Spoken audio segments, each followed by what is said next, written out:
ഇതാ എന്റെ മോൻ രാജു. ഇരിക്കും മോനെ, ഇരിക്കും.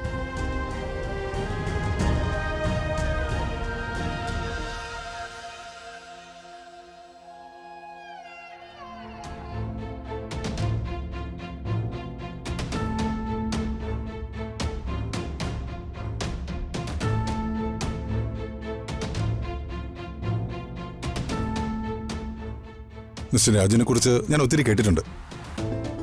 വലിയ ബിസിനസ്സുകാരൻ എന്ന നിലയ്ക്കും പിന്നെ ഒരു വലിയ ചാരിറ്റി പ്രവർത്തനം എന്ന നിലയ്ക്കും.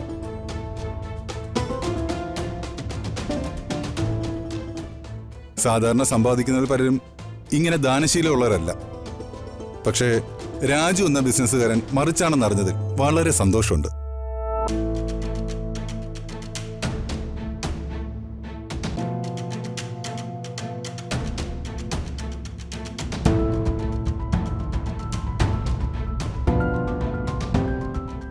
സാധാരണ കേരളത്തിന്റെ ഒരു സംസ്കാരം അനുസരിച്ച് പെണ്ണിനെ കാണാൻ ചെറുക്കൻ പെണ്ണിന്റെ വീട്ടിലേക്ക് പോവുകയാണ് പതിവ്.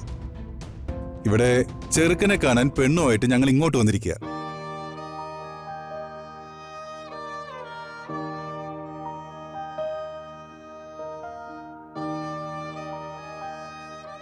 ഇവൻ വേറെ പെണ്ണിനെ കല്യാണം കഴിക്കുന്നത് എനിക്ക് വലിയ ഇഷ്ടമല്ലേ. അവളുടെ ആറുമാതം അങ്ങ് മാറിക്കിട്ടും. ഞങ്ങൾക്ക് രണ്ടുപേർക്കും കൂടി ഒരേ ഒരു മകളേ ഉള്ളൂ. അത് ഇവളാ.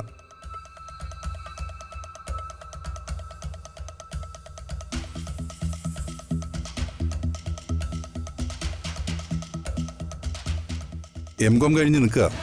ഓസ്ട്രേലിയയിൽ നിന്നാ MBA എടുത്തത്. ഫിനാൻസോ അതോ മാർക്കറ്റിങ്ങോ? മാർക്കറ്റിംഗ്. ഓക്കെ.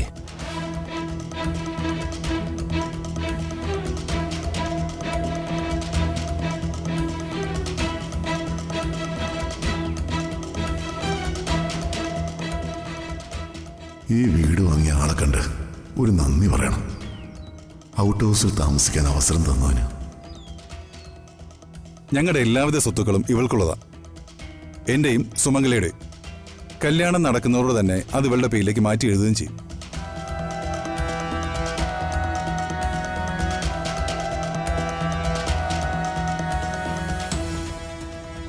എന്റെ ദൈവമേ, ഇവൻ കോടാനുകോടികളുടെ ഉടമയായിരുന്നു. അതൊക്കെ പെൺകുട്ടികളുടെ മാതാപിതാക്കളുടെ ഇഷ്ടമല്ലേ. ഞങ്ങൾക്ക് അങ്ങനെ വലിയ ഡിമാൻഡ് ഒന്നുമില്ല. അമ്മ ഡിമാൻഡുകളില്ലെന്ന് പറയല്ലേ. സ്വത്ത് മുഴുവൻ കിട്ടണം. മിണ്ടാതിരിക്കടി.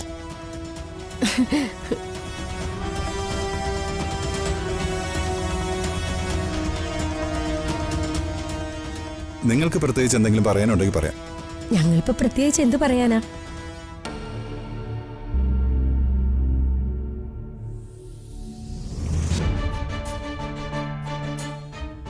അല്ല, അടുത്തൊരു ചടങ്ങുണ്ട്. ചെറുക്കനും പെണ്ണും ആദ്യമായിട്ട് കണ്ടതല്ലേ. അവര് തമ്മിൽ എന്തെങ്കിലും സംസാരിക്കട്ടെ. ആ പിന്നെ അതത്യാവശ്യ.